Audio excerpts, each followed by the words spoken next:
बात कर रहे हैं जेसन गिलेस्पी के इनकार के हवाले से। उन्होंने दौरा साउथ अफ्रीका में जाने से इनकार कर दिया है और अब मे भी उनकी राहें जुदा हो जाएं। इसी पर बात करेंगे। राजा असद अली खान साहब ने हमें ज्वाइन किया है। कमेंटेटर हैं, क्रिकेट कमेंटेटर और इसके साथ साथ बहुत अच्छे क्रिकेट एक्सपर्ट भी हैं, साबिक टेस्ट क्रिकेटर भी हैं। राजा साहब, बगैर वक्त ज़ाया किए आपकी तरफ आएंगे। किस तरह से देखते हैं जेसन गिलेस्पी के इस फैसले को? क्या मुहर्रकात बने, यहाँ तक बात पहुंची? शुक्रिया। मैं ये समझता हूँ कि ये during the process of the series ये सिलसिला नहीं होना चाहिए। हटाने का या किसी को रिमूव करने का। इससे प्लेयर्स पर भी और जो ओवरऑल क्रिकेट है इस पे कोई इतना अच्छा असर नहीं पड़ता। अब क्योंकि यहाँ पर पाकिस्तान में देसी कोचों के अपॉइंटमेंट के हवाले से बात चल रही थी और इस बात पर जोर दिया जा रहा था कि लोकल कोच होना चाहिए। जैसे बहुत दुनिया के बड़े बड़े मुल्क जो हैं वो फॉरेन कोचेस पे रिलाई नहीं करते, तो हमारे यहाँ पर भी सूरत हाल जो थी वो कुछ ऐसी ही थी।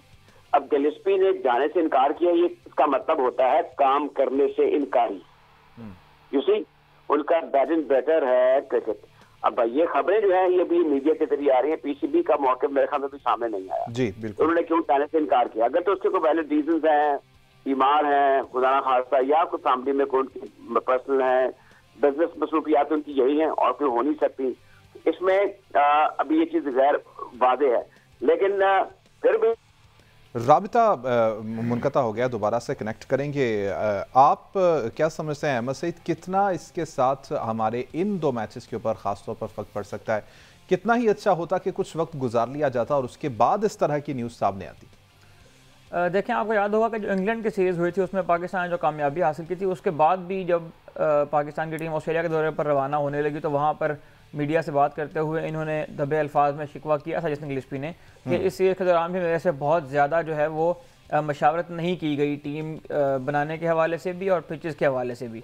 तो जेसन गिलेस्पी को पहले भी कहीं ना कहीं ये खदशात थे, ये तहफ़्फ़ुज़ात थे कि पीसीबी को हेड कोच को जितना रिस्पेक्ट देना चाहिए, जितना उनके मशावरत के अमल में शरीक होना चाहिए, उतना वो शरीक नहीं हो पा रहा है। और आज पीसीबी ने उनके कोचिंग स्टाफ के एक अहम मेंबर टिम नेल्सन को, जो इससे पहले ऑस्ट्रेलिया की नेशनल टीम के हेड कोच भी रह चुके हैं, उनको जो है वो पीसीबी ने उनके कोचिंग स्टाफ में से हटाया है, जो यकीनन उनके लिए काबिल तशवीश बात होगी। तो बज़ाहिर यही लग रहा है कि इसी वजह से जो है उन्हें इनकार किया साउथ अफ्रीका जाने से भी। और पाकिस्तान की टीम जब ऑस्ट्रेलिया जाने लगी थी उससे एक हफ्ता कबल गैरी क्रिस्टन ने भी इनकार कर दिया था वहाँ जाने से।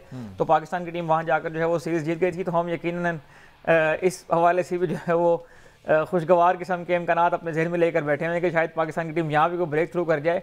तो पाकिस्तानी क्रिकेट के माजी को अगर देखें, तारीख को देखें, तो हमारी जो विनिंग रेसिपी है उसमें इस तरह की चीज़ें जो है वो आमतौर पर हो जाया करती हैं।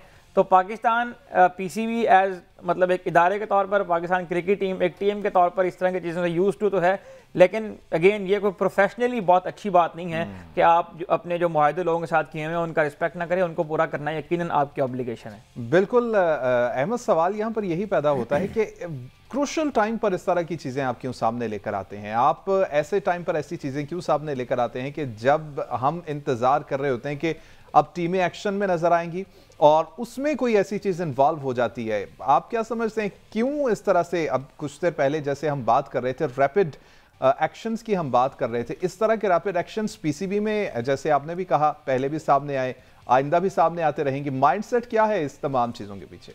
देखिए, माइंडसेट तो वाज़ेह है। पिछले 3-4 सालों से जो हमारे क्रिकेट में कुछ हो रहा है, 27-28 लोग हमने सिलेक्शन कमेटी में तब्दील कर दिए, कोचेस पे कोच तब्दील कर दिया हमने।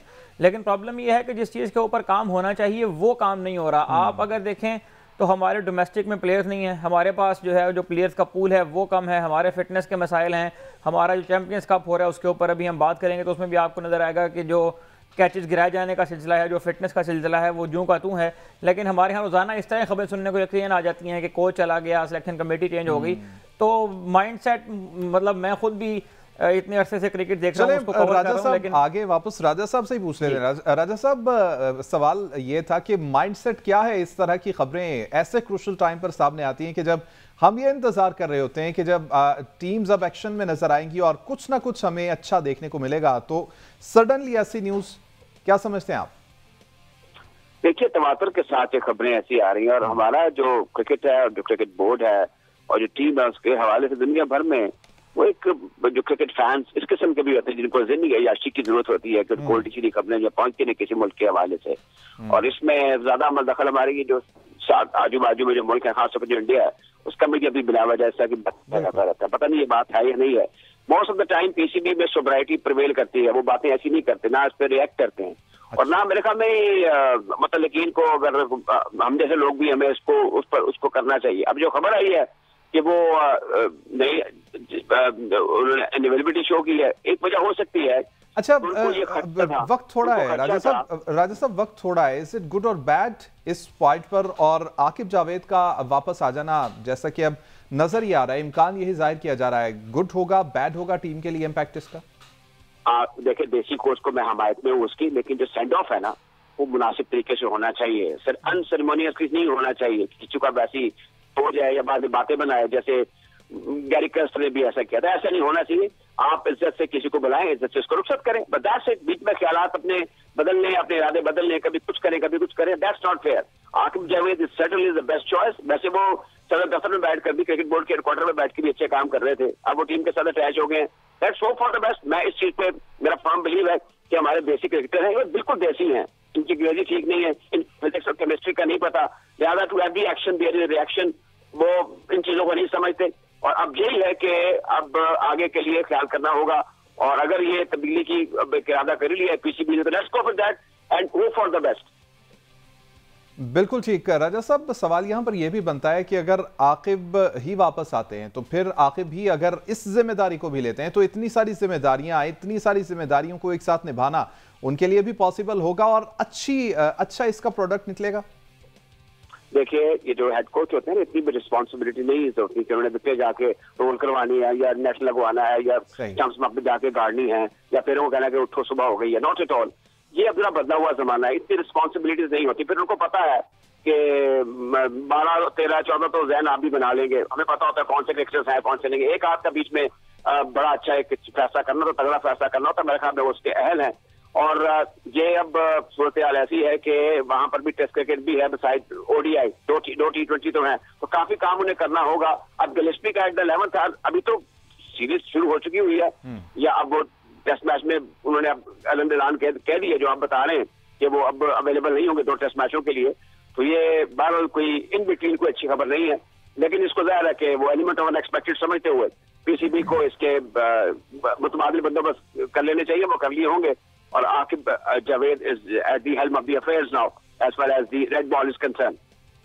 ठीक है नाज़रीन, प्रोग्राम का जो वक्त है वो बिल्कुल ख़त्म हुआ चाहता है। आज के प्रोग्राम से इतना ही। कुछ टॉपिक्स मिस हुए, लेकिन उनको इंशाल्लाह कल के प्रोग्राम में शामिल करेंगे। ख़ासतौर पर T20 है जो उसके ऊपर कल के दिन में ही हम बात कर लेंगे, क्योंकि कल ही इस मैच को खेला जाना है। आज के प्रोग्राम से फिल वक्त इतना ही।